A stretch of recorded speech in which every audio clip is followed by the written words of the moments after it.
bike and adventure bike recalls. Let's have a quick look at recalls over the past year. KTM is leading the way so far.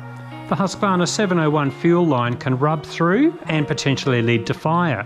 There were manufacturing faults with drive chains that have affected many dirt models across the KTM, Husqvarna and GasGas brands. The 790 Adventure models had a material defect that could cause rear brake failure. The same models also had the wrong spring in the front brake cylinder, which can cause front brake problems. And a missing battery vent valve can cause these electric models to short circuit.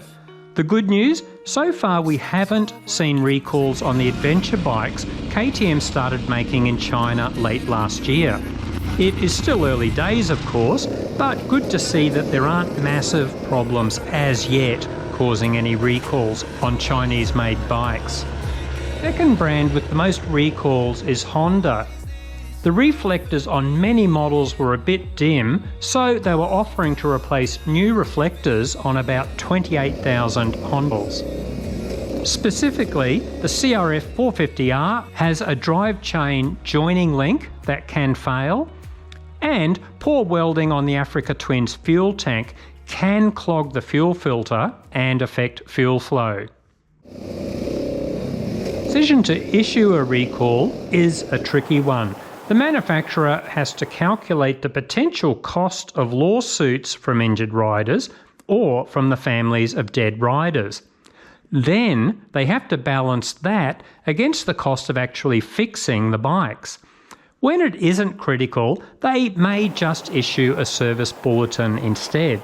For example, KTM TPI bikes are seizing in small but significant numbers.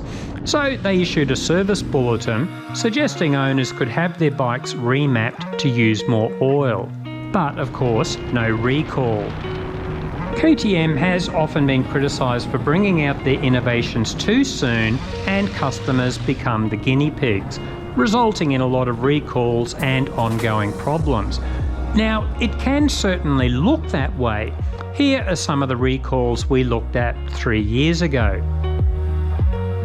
And while there is probably some truth to this, the flip side is a big manufacturer is going to issue recalls more readily than a smaller manufacturer. KTM is now a huge multinational with factories in China, Austria, India, Spain. Financially, they are better placed to handle the cost of a major recall. And when they are so big, they can't afford so much damage to their reputation. Smaller brands like Sherco, Beta and TM probably aren't under the same pressure to issue recalls. Interested to see if there are recalls for your particular bike? Usually a quick Google search such as KTM recall will get you to the right links.